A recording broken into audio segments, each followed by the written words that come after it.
오늘 호세아서 11장 8절에서 12절에 있는 말씀을 가지고 내가 너를 어찌 놓겠느냐, 이런 제목의 말씀을 드리도록 하겠습니다. 이번 주 중에 저도 정확한 날짜를 잘 모르는데 우리나라 문재인 대통령이 여기 덴마크를 오십니다. 처음 들어요? 문재인 대통령이 온다니까. 문재인 대통령이 덴마크에 온다니까. 정순회 집사가 처음을 들어가 눈을 동그랗게 뜨고, 그래서 제가 문재인 대통령이 덴마크로 와요. 유럽 여러 나라 이렇게 순방 중에서 이번 주말쯤에 덴마크를 방문하게 되는데, 지난번 어젠가 프랑스에서 교민 간담회에서 대통령이 하시는 그 말씀 보니까 우리나라가 지금 여러 평화로운 과거의 전쟁의 위험, 전쟁의 위기, 이런 좀 험악한 소리를 듣던 나라에서 이제는 평화로운 메시지를 전달하는 나라가 돼서 앞으로 잘하면 좋은 세상이 올 것이다, 이런 말씀을 하는 것을 들었습니다.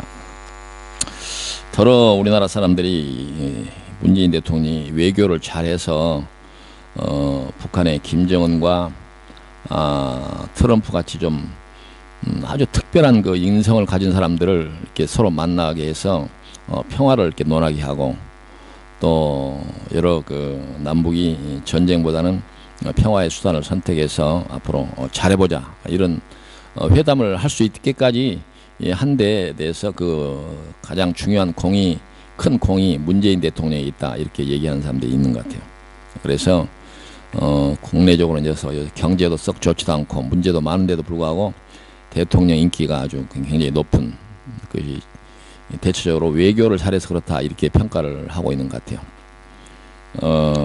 그래서 이런 걸 보면 사람들은 그렇게 평가할 수도 있다고 봐요. 나타난 현상들과 흐름을 보고 누가 잘했다, 못했다, 이렇게 평가할 수가 있는데, 우리가 신앙 안에서 이해할 수 있는 것들은 누가 잘하고 못해서 그런 거 아닙니다. 하나님이 잘하도록 해야 이게 잘하는 거예요. 흐름이란 거 있어요. 이 세계사를 뒤바꾸는 이 전쟁 같은 경우도 성경의 기록에 보면 전쟁은 하나님께 속했다, 이렇게 얘기를 하지, 누가 전쟁을 일으켰다, 사람들은 그렇게 보지요. 어느 나라가 사이가 나쁘니까 전쟁이 일으켰다 하지만, 우리가 신앙 안에서 볼 수 있는 것들은 하나님의 손 안에서 이루어지지 않는 것이 없잖아요. 모든 것이 그렇습니다. 사람들이 날고 기는 재주가 있어가지고 하늘에 오를 것 같이 땅속 깊은 곳에까지 갈 수 있는 것처럼 보지만 그렇지 않습니다. 나라야 뭐라 그래요? 뛰어야 벼룩이고, 손오공이 아무리 재주가 있어도 삼장법사에 손 위에 있었다, 그런 것처럼 세상의 모든 되어지는 일이 하나님의 뜻 가운데서 이루어지는 것이지, 그게 누가 특별히 잘해서 그런 거나 그런 거 아닙니다. 또 우리나라가 이 평화적인 그런 여러 좋은 소식들이, 희망적인 소식을 듣고 있는데, 이런 것들도 하나의 하나님께 세우신 역사의 흐름 가운데서 나타난 현상이라 저는 그렇게 봅니다.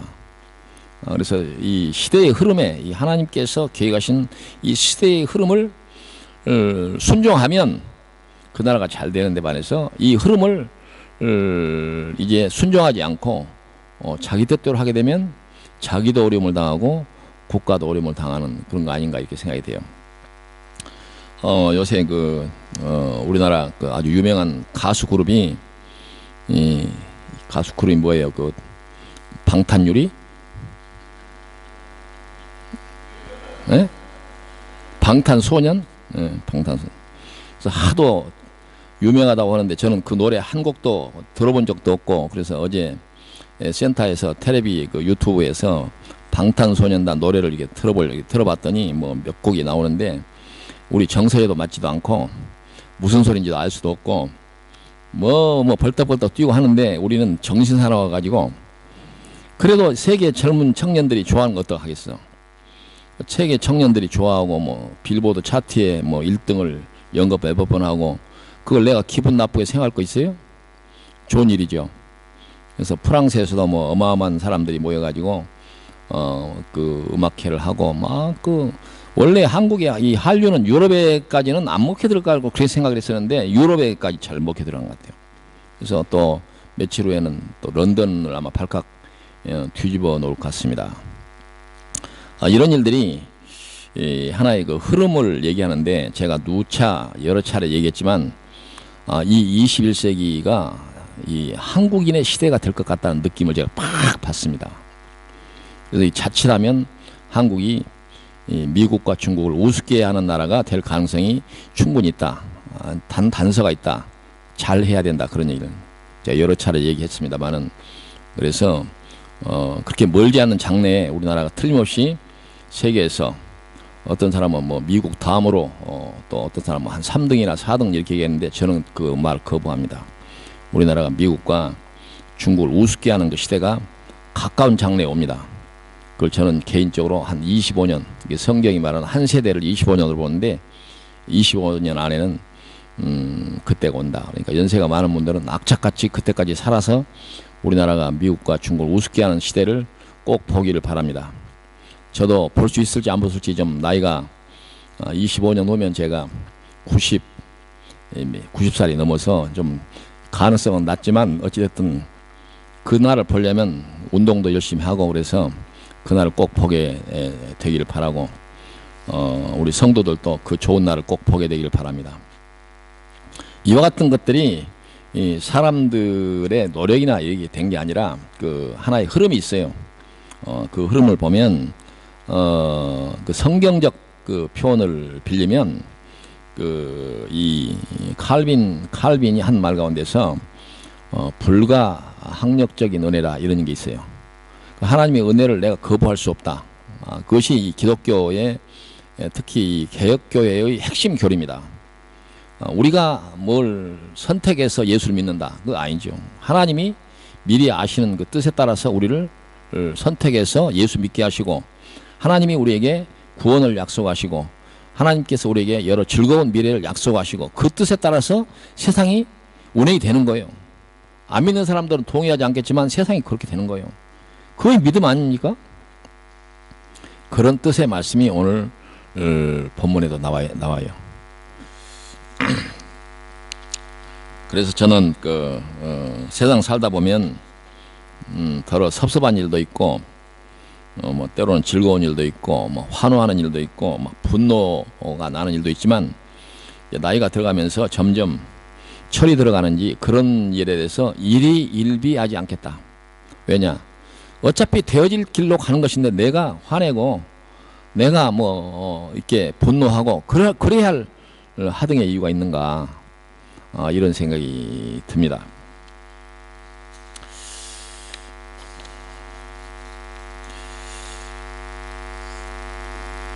오늘 이 성경 본문에 보면 하나님께서 에브라임에 대한 그 말씀이 나오는데 그동안에 에브라임에 대해서는 아주 그 경고의 말씀 하나님이 아주 그 분노가 가득 차가지고 이렇게 경고하는 이런 말씀들로 되어 있는데 오늘은 또 완전히 하나님께 태도를 달리 하셔가지고 아주 뜻밖의 그 완전히 그 또 상황 반전을 볼 수 있는 그런 말씀을 하시는데 이것을 보고 하나님의 그런 표현이 가능한지 모르지만 애증이다.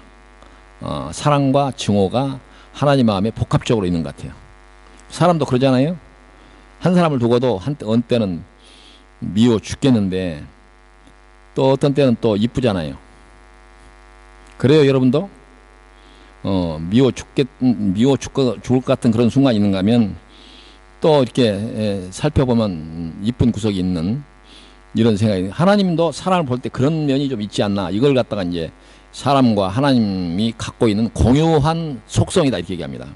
하나님만 갖고 있는 그 특별한 속성을 갖다가 비공유 속성 또 사람과 하나님이 같이 갖고 있는 것 갖다가 공유 속성이라고 하는데 사람이 갖고 있는 그 희로애락 기쁨과 즐거움과 분노 이런 것들이 이 하나님에게 있는데 그와 같은 뜻을 이 에브라임이란 그 지파를 통해서 알 수가 있는데 오늘 말씀의 9절에 뭐라고 되냐면 내가 하나님이요 사람이 아님이라 이렇게 말씀하고 있습니다. 이 말씀은 이제 무슨 말씀이냐면, 쉽게 말하면 하나님 그동안에 에브라임에 대해서 그 경고하고 막 무서운 얘기 했던 그 얘기는 다 어디 갔어요? 그렇게 할 수도 있는 어떤 사람들의 가능한 질문에 대해서 하나님께서 나는 사람이 아니야, 나는 하나님이야. 그러니까 사람은 한번 미워하면 끝까지 미워하고 막 증오하고 이럴 수도 있지만 하나님은 그런 분이 아니다, 이렇게 설명하는 그런 부분이라고 할 수가 있습니다.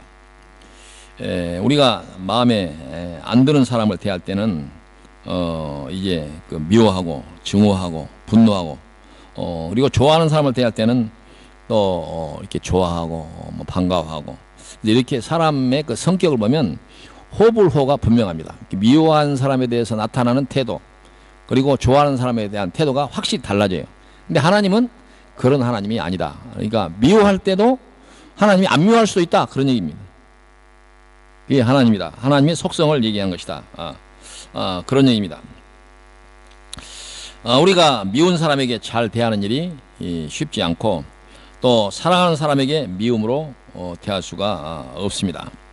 그것이 사람들의 태도이고 사람들의 그 감정이다. 그렇게 얘기를 할 수가 있습니다. 그래서 인간을 설명할 때 사람은 그 감정이 있는 동물이다, 이렇게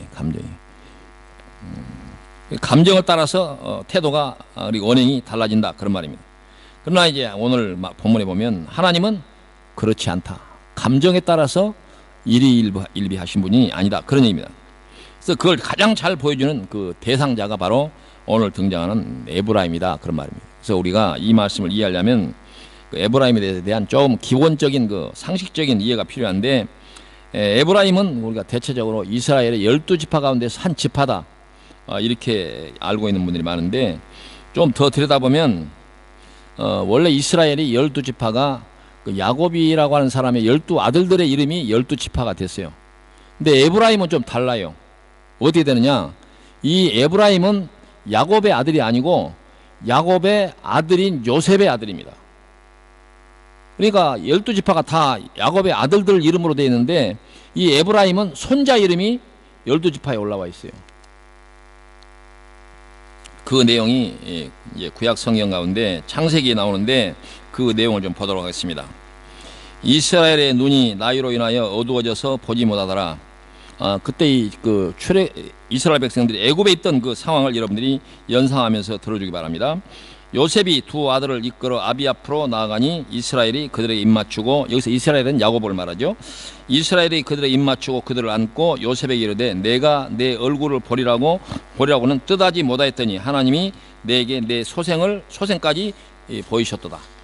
요셉이 아비 무릎 사이에서 두 아들을 물리고 땅에 엎드려 절하고, 우스로는 에브라임을 이스라엘의 좌수를 향하게 하고, 좌수로는 므낫세를 이스라엘의 우수를 향하게 하고 이끌어 그에게 가까이 나가매 이스라엘이 우수를 펴서 찾아 에브라임의 머리에 얹고 좌수를 펴서 므낫세의 머리에 얹으니 므낫세는 장자라도 팔을 어긋낚여 얹었더라. 이 말이 무슨 말이냐면, 이 요셉의 아들들이, 큰 아들이 이름이 므낫세입니다. 그리고 둘째 아들이 에브라임이에요. 그러니까 당연히 이스라엘의 전통과 그 문화는 큰 아들이 장자의 그 모든 것을 잊게 돼서, 요셉이 이제 아버지 야곱이 연세가 많고 사람을 제대로 못 보니까 이제 요셉이 이끌고 가서 므낫세가 이 야곱의 오른손이 므낫세의 머리에 얹도록 그쪽 방향으로 데려가고, 에브라임은 둘째니까 좌수 왼쪽 손이 가도록 그렇게 이렇게 갔는데, 이 야곱이 그걸 보고는 손을 이렇게 어긋맞게서 두 아들의 그 차례를 뒤바꿔 버렸다, 그런 얘기예요. 괜히 그렇게 했느냐, 이런 얘기죠. 그래서 야곱은 여기에서 하나님의 뜻을 대신하는 사람이다, 이렇게 얘기할 수가 있는데, 하나님의 뜻이 그렇다, 그렇게 우리가 이해할 수가 있다는 것이죠. 그러니까 보통 세상의 흐름대로 되는 것이 아니라 하나님의 강력한 의지, 이걸 갖다 주권이라고 말하는데, 하나님의 주권이 여기에서 주권을 보여주는 그런 장면이다, 이렇게 얘기를 할 수가 있습니다. 15절 이하에 보니까 그가 요셉을 위하여 축복하여 이르되 내 조부 아브라함과 아버지 이삭에 섬기던 하나님, 나의 남으로부터 지금까지 나를 기르신 하나님, 나를 모든 환난에서 건지신 사자께서 이 아이에게 복을 주시오며 이들로 내 이름과 내 조부 아브라함과 아버지 이삭의 이름으로 칭하게 하시오며 이들로 세상에서 번식되게 하시기를 원하나이다. 그러니까 다른 말로 말하면 아브라함과 이삭과 야곱을 통한 요즘 말로 그 정통성이 이 큰아들 에브라임에게 이렇게 전해지기를 바랍니다. 이런 얘기. 굉장히 아주 중요한 그런 그 선언적인 그런 축복 기도라고 할 수가 있습니다. 그런데 17절 이해 보니까 요셉이 그 아비가 우수를 에브라임의 머리에 얹은 것을 보고 기뻐 아니하여 아비의 손을 들어 에브라임의 머리에서 므낫세의 머리로 옮기고자 하여 그 아비에게 이르되 아버지여 그리 마옵소서 이는 장자니 우수를 그 머리에 얹으소서. 아비가 허락지 아니하여 가로되 나도 안다 내 아들아 나도 안다. 그도 한 족속이 되며 나도 안다 말이 바로 제가 두 번을 한 게 아니라 성경에 두 번 반복이 돼 있어요. 강조하는 거죠. 나도 안다 이게야. 그도 한 족속이 되며 그도 크게 되려니와 그 아우가 에브라임이 그보다 큰 자가 되고 그 자손이 여러 민족을 이루리라 하고 그날에 그들에게 축복하려되 이스라엘 족속이 너로 축복하기를 하나님이 너로 에브라임 같고 므낫세 같게 하리라 하여 에브라임을 므낫세보다 앞세웠더라. 그러니까 이 이스라엘의 장자권이 이 요셉을 통해서 큰 아들인 므낫세에게로 가지 않고 차자인 에브라임에게로 갔다 그런 얘기입니다. 그러니까 에브라임은 하나님의 특별한 어떤 섭리, 특별한 그런 그 대접을 받았다 그런 얘기죠. 우리가 잘 아는 대로 하나님께서는 이 야곱은 평소 요셉을 끔찍하게 사랑했습니다. 그래서 그 12아들 가운데서 요셉에게만 채색 옷을 입히고 그것이 이유가 돼서 12 다른 아들들에게 미움을 사가지고 애굽에 8년의 신세가 됐잖아요. 근데 이 끔찍히 사랑하는 요셉이 팔려가가지고 죽은 줄 알았던 요셉이 살아서 애굽의 총리가 되는데 이제 자기 생전에는 자기 자식을 볼 수 없다 이렇게 생각했는데 이 애굽에 가서 살아있는 요셉을 보고 그리고 요셉이 난 아들까지 보고 그래서 그 요셉에 대한 그 기쁨이 바로 이 에브라임에게 전가되었다. 이렇게 우리가 이해할 수가 있습니다. 그래서 이 요셉은 그 당시의 전통이나 이제 문화대로 이스라엘이 큰아들 아들에게 이 장자권을 물려주십시오 이런 이제 요구에서 이 요셉의 손이 이렇게 거꾸로 되어 있는 걸 보고 그것들 이게 바로잡아서 이렇게 하려고 하니까 야곱이 나도 안다 그 말을 반복하는 것을 볼 수가 있습니다. 이것은 강력한 의지의 표현이다. 이 야곱의 이와 같은 이제 표현은 강력한 그런 의지의 표현이고 또 하나님의 뜻의 표현이다 이렇게 우리가 이해할 수가 있습니다. 그래서 이 에브라임은 차자임에도 불구하고 하나님의 특별한 그 혜택, 또 특별한 그 대접을 받았다, 또 사랑을 받았다 그렇게까지 얘기할 수가 있습니다. 그래서 이스라엘 지파가 본래는 그 아들들의 이름을 따서 12지파이지만 요셉에게서 난 므낫세와 에브라임 두 지파가 여기 합쳐져서 사실상 이스라엘의 지파는 13지파가 됩니다. 그렇게 되어 있어요. 그래서 때로는 12지파 이렇게 부르기도 하고 때로는 13지파라 이렇게 불러도 된다 그런 말입니다. 그런데 이 13지파에서 그 삼촌들을 제끼고 그 조카인 두 형제 가운데서 큰아들도 아니고 에브라임이 바로 이 12지파의 머리가 됩니다. 그래서 나중에 가나안 땅에 들어간 이후에도 이 에브라임이 그 가장 이 대장 노릇을 합니다. 그리고 그 대표적으로 그 가나안에 들어가 입성했던 그 장수의 여호수아가 이 에브라임 지파입니다. 그런 지파죠. 그래서 이제 이 12지파 가운데서 제사장 지파의 한 지파를 제외하고 모든 이제 산업에 동원된 사람들은 보통 그 요셉이 난 두 지파를 포함해서 12지파 이렇게 부르기도 합니다. 이스라엘 백성들의 입장에서도 도무지 받아들일 수 없는 그 조카가 삼촌들을 제끼고 머리가 돼서 그 정통성, 그러니까 장자의 대를 잇는다는 것은 이스라엘 사람들로서는 정서적으로 받아들이기 어렵고 문화나 전통적으로도 받아들이기 어렵지만 이와 같은 뜻에 하나님의 강력한 뜻이 있었다. 그런 얘기죠. 근데 바로 그 에브라임이 이 호세아서에 계속적으로 보면 호세아서나 또 구약 여러 성에 보면 배신을 밥 먹듯이 합니다. 그 대표적인 그 배신이 뭐냐? 이스라엘이 솔로몬 때 이후에 남북으로 나눠졌을 때에 솔로몬의 아들을 따라간 솔로몬의 이름의 아들이 르호보암입니다. 그리고 르호보암을 따랐던 장수 이름이 여로보암인데, 여로보암이 반란을 일으켜가지고 이스라엘의 10지파를 끌고 나라를 세웁니다. 그 나라가 북쪽 이스라엘이 되고, 그리고 솔로몬의 아들을 따라간 르호보암의 2지파는 남쪽 유다가 됩니다. 그래서 이스라엘이 한 남북조 시대, 북쪽과 남쪽이 나눠진 시대가 그때 오는데, 이 에브라임이 반역자를 따라서 이스라엘에 간 것이 바로 하나님의 분노를 사서 하나님께서 계속적으로 반복적으로 에브라임에 대해서 경고하고 자주 내가 가만두지 않겠다, 이런 말씀이 반복적으로 나오는 것을 볼 수가 있습니다. 근데 이 성경에서 많은 그 지파들이 있지만은 이 여로보암은 바로 반역을 했던 이 여로보암에 대해서 성경에서 특징적으로 평가하는 그 말이 있는데, 구약 성경에 이어지는 말 가운데 이 말이, 저희가 이스라엘로 범죄케 한 여로보암의 집에 죄에서 떠나지 아니하고 쫓아 행하며 또 사마리아의 아세라 목상을 그저 두었더라. 그러니까 이스라엘에서 무슨 나쁜 누군가가, 왕들이 나쁜 짓만 하면 여로보암을 따라갔다, 이렇게. 그러니까 여로보암은 죄악의, 하나님을 배반한 죄인의 상징인데, 그 여로보암을 이 에브라임이 따라갔다. 그러니까 하나님 편에서는 이 배신 중에서 아직 이런 배신자가 없다 말입니다. 내가 너를 어떻게 취급하고, 내가 너를 어떻게 대접하고, 너에게 어떻게 혜택을 줬는데 네가 나를 배신해? 그런 뜻이 하나님에게 충분히 있을 수 있다. 그런 경우에 사람 같으면 어떻게 하겠느냐? 만약에 여러분들이 가장 정말 사랑하는 사람이 여러분들 배신했을 때 여러분들에게서 나타날 수 있는 태도가 무엇이? 아마 그럴 거예요. 그걸 가만둬?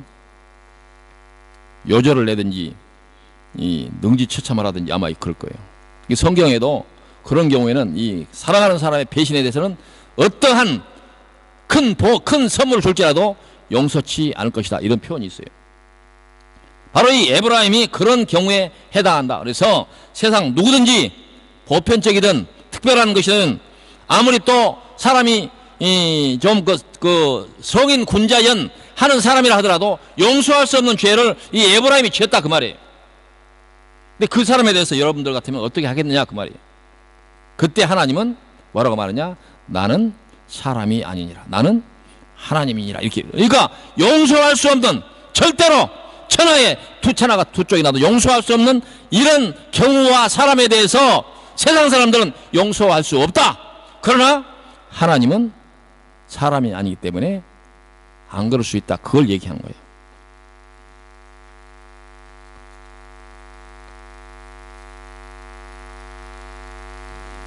하나님은 그 에브라임의 이런 그 배신 행위에 대해서 오늘 말씀에서 이렇게 나오는, 에브라임이여, 내가 어찌 너를 놓겠느냐?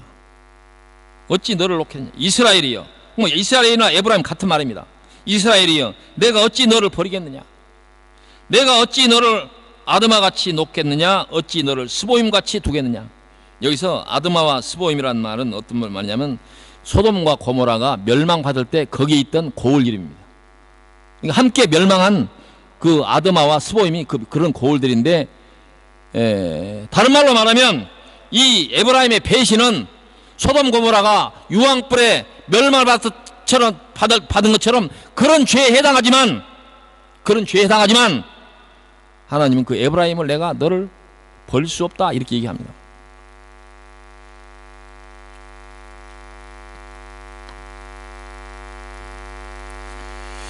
풀어서 말하면 에브라임의 배신은, 하나님을 배신하는 것은 유황불로 멸망을 시켜도 분이 안 풀릴 그런 일이지만, 하나님은 에브라임에 대해서 그렇게 하지 않겠다, 이렇게 말하죠. 여기에서 중요한 교훈이 있다, 그 말입니다. 죄인이 뭡니까? 하나님을 배반한 사람 아닙니까?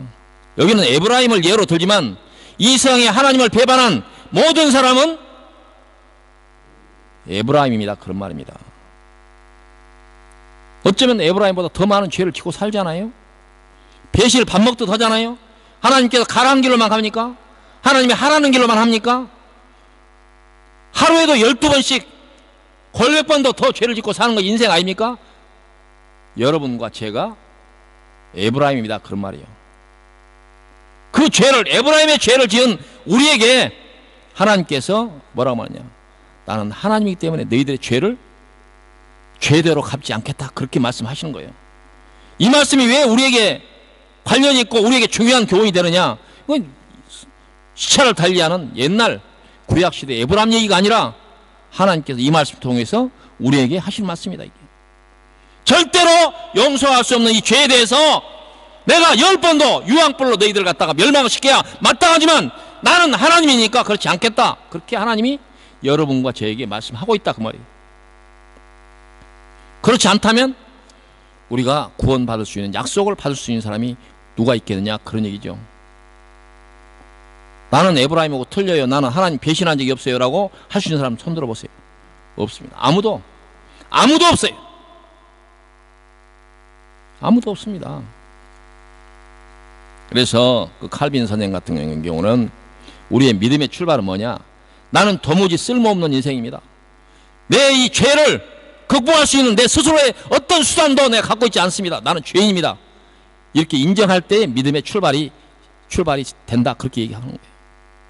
보통 믿지 않는 사람들은 내가 무슨 죄가 있는데, 예수 믿는 사람들은 죄가 그렇게 많은가 봐. 날마다 가서 죄를 용서해달라고 기도하고, 응? 또 가서 기도하고, 새벽교회에 가서 기도하고, 금요 철학에 가서 기도하고, 끝다 죄를 무슨 죄를 저렇게 지었기에. 그러면 믿는 사람들이 안 믿는 사람들과 비교했을 때 특별히 더 많은 죄를 지었습니까? 차이는 뭐냐, 믿는 사람은 자기의 죄에 대해서 깨달음이 있고 믿지 않는 사람들은 자기 죄를 깨닫지 못한 차이가 있을 뿐이지,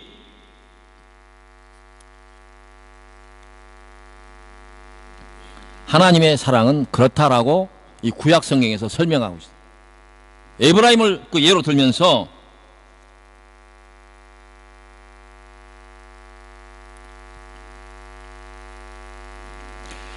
이는 내가 하나님이요 사람이 아님이라, 너 가운데 있는 거룩한 인이 진노함으로 내게 임하지 아니하리라, 이렇게 말씀합니다. 어느 날 예수님께서 제자들과 이제 길 가는 중에서 베드로가 사람이 나에게 죄를 지면 몇 번쯤 용서해 줄까요?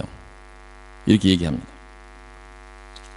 그때 베드로가 잘난 체를 좀 하죠. 한 7번 정도 해줄까요? 이렇게 얘기합니다. 7번이라는 숫자가 단순한 숫자의 의미가 아니라 당시의 개념으로 보면 우리가 보통 그런 얘기 하잖아요. 누가 정말 나를 화나게 하면 네가 내 그 인내심을 시험하는구나. 그 시험의 한계의 마지막이 7번이란 거예요. 그러니까 내가 거기까지는 나는 참을 수 있습니다 라고 잘난 체하는 거지. 그때 예수님께서 하신 말씀이, 가라사대 내게 이르노니 7번뿐 아니라 70번씩 7번이라도 할지니라. 이게 숫자로 말하면 490번. 그럼 누군가가 예수님께서 나에게 누구를 용서할 때 490번까지 용서하라 그러니까 여러분이 490번을 헤아리면서 그렇게 할 수 있습니까? 만약에 누군가가 계속 반복된 잘못을 나에게 하는데 490번까지 용서하고 있는 사람이 있으면 그 사람은 성인 군자가 아니라 바보입니다. 바보. 그잖아요? 그러면 490을 용서하라, 그 말입니까? 바보가 되라는 것입니까? 그게 아니죠. 하나님이 그렇게 한다, 그 말이에요. 하나님이 그런 분이다, 그걸 설명하는 것이지, 이게 잘못 이해하면 이거 내가 어떻게 490번까지, 그런 얘기가 아닙니다. 성경을 바로 봐야 돼요.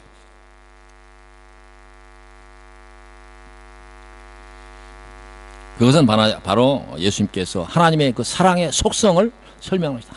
하나님의 사랑은 이런 것이다 라고 설명한 거예요. 이 무한대, 숫자로 표현할 수 없는 이 무한대의 사랑이 죄인을 구원케 가능한 하나님의 사랑과 은혜가 되는 것이다, 그런 얘기죠. 로마서 8장 38절 이하에 보면, 내가 확신하노니 사망이나 생명이나 천사들이나 권세자들이나 현재일이나 장래일이나 능력이나 높음이나 깊음이나 다른 아무 피조물이라도 우리를 우리 주 그리스도 예수 안에 있는 하나님의 사랑에서 끊을 수 없으리라.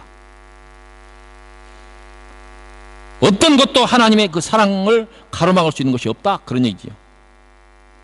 그 사랑의 속성이 있기 때문에 우리가 하나님 은혜로 구원받았다, 그렇게 얘기하는 거 아니에요? 그래서 오늘 9절 아까 이하에 내 마음이 내 속에 돌이켜, 내 마음이, 하나님 말씀이요, 내 마음이 내 속에서 돌이켜 나의 긍휼이 온전히 불붙듯 하노다. 긍휼이 뭡니까? 하나님은 용서할 수 있는 마음으로 가득 차 있다, 그 말이에요. 불붙듯 하다. 보통 사람들은 화와 분노로 가득 차 있는데 하나님은 용서할 수 있는 마음으로 가득 차 있다, 불붙어 있다.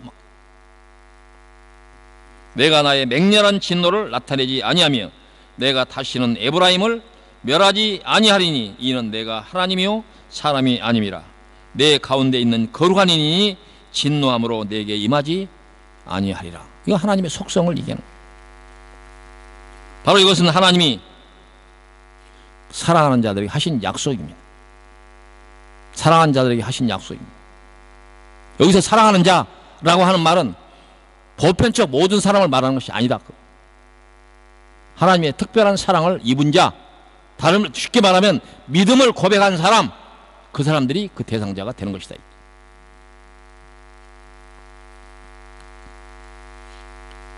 우리가 어떻게 고백합니까? 주는 그리스도시요 살아계신 하나님의 아들입니다, 이렇게 고백할 수가 있어야 됩니다.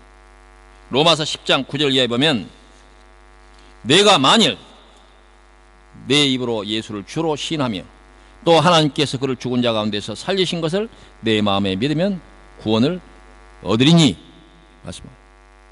바로 이 믿음을 갖고 있는 사람들이 하나님의 사랑을 받은 자고, 이 하나님의 사랑을 받은 자들에 대해서는 어떠한 세상의 조건과 어떠한 수단도 하나님의 사랑을 끊을 수 있는 것이 그 수단이 없다, 그렇게 말씀하고 있는 것입니다. 결론의 말씀입니다. 본문 10절 이하에 보니까 그들은 사자처럼 소리를 내시는 여호와를 따를 것이라. 여호와께서 소리를 내시면 자손들이 서쪽부터 떨며 오되 그들이 애굽에서부터 새같이 아수르에서부터 비둘기같이 떨며 오리니 내가 그들의 집에 머물게 하리라. 나 여호와의 말이니라. 이 말은 무슨 말입니까? 사자처럼 소리를 내시는 여호와를 따를 것이라. 그 말은 무슨 말이냐면은 이 요한 칼빈이 설명했던 불가항력적 하나님의 은혜다, 이렇게 생각해요. 하나님이 나를 사랑하려고 할 때, 사자가 나를 물어갈 때 내가 그걸 반항할 수 있습니까? 근데 하나님이 나를 물어가려고 할 때, 사랑이라고 하는 수단을 물어가려고 할 때 내가 반항할 수 있느냐? 그럴 수 없다, 이게. 하나님이 사랑하려고 작정했는데 이 세상의 어떤 수단도 항거할 수 없고 또 스스로도 그걸 항거할 수 없다. 그게 하나님의 사랑이다. 하나님의 사랑이 자꾸 아침 저녁 우리들 마음처럼 저속으로 변하고 그런 사랑이라면 우리가 구원받았다라고 말할 수가 있겠습니까? 하나님이 내가 너를 사랑하노라 한번 작정한 사람들에 대해서는 절대로 그 사랑을 변치 않으신다. 이런 것도 잘못 가르치는 그 사람들이 언제 너 구원받았어 꼬셔가지고 혼란을 빠뜨려가지고 끌고 가려고 하는 사람도 있지만 걱정하지 말기를 바랍니다. 여러분들이 앞에서 말씀한 것처럼 주는 그리스도시요 살아계신 하나님의 아들입니다라고 고백할 수 있는 이 모든 사람은 하나님의 사랑에 대해서 절대로 어떤 경우도 어떤 수단도 어떠한 상황도 여러분들을 하나님의 사랑에서 끌 수 있는 수단이 없고 나 스스로도 그걸 저항할 수 없다. 그걸 칼빈이 설명할 때 신학적인 용어로 불가항력적 은혜다, 그렇게 얘기해요. 불가항력적 은혜다.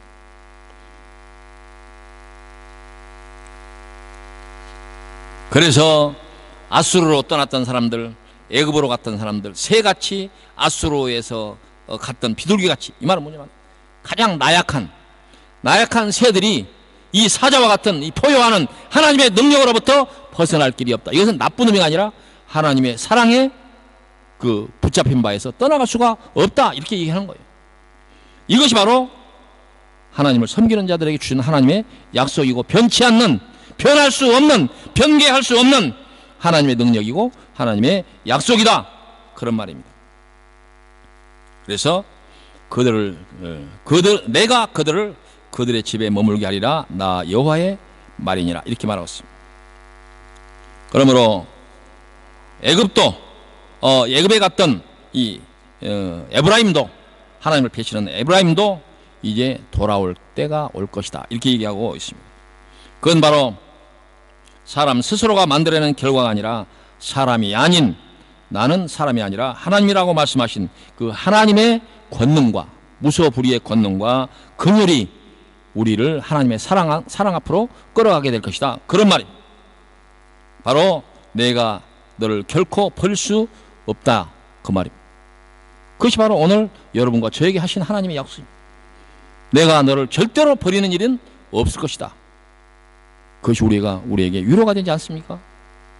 어떤 상황에 따라서 자꾸 바뀌는 것이 아니라 여러분은 이미 예수 이름으로 하나님 앞에 하나님의 자녀인 것을 고백한 여러분들은 이 사랑에서 절대로 놓일 수 없다고 하는 이 확신 속에서 살게 되기를 바랍니다. 그리고 오늘 전한 이 모든 말씀 앞에서 나는 하나님이 아니라, 나는 사람이 아니라 하나님이라고 하는 이 말씀 앞에 마음속 깊은 곳에서 아멘 이렇게 할 수 있기를 바랍니다. 기도하십시다. 고맙고 감사하신 여호와 아버지 하나님, 우리가 에브라임을 그리고 성경에 등장한 많은 하나님을 배신한 사람들을 어떻게 탓할 수 있습니까? 우리도 에브라임보다 또 성경에 등장하는 하나님을 배신한 많은 그 죄인들과 견주어 볼 때 우리도 하나님 앞에 부끄러운 것밖에 없는 그런 존재들 아닙니까? 그럼에도 불구하고 하나님은 그 사랑에서 내가 너희들을 놓을 수 없다라고 오늘 말씀하고 계십니다.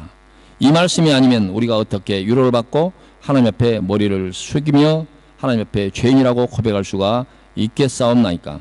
오늘 이 에브라임을 통해 주시는 이 귀한 교훈이 우리의 삶 속에서 하나님의 사랑 속에서 있다고 하는 사실을 믿고 담대함으로 하나님 앞에 나갈 수 있으며 이 세상에서 어떠한 상황에서도 걱정하지 않고 근심하지 않고 하나님의 위로와 사랑 속에서 살아갈 수 있도록 인도하여 주시옵소서. 감사를 돌렸고 예수님 이름으로 기도하옵나이다. 아멘.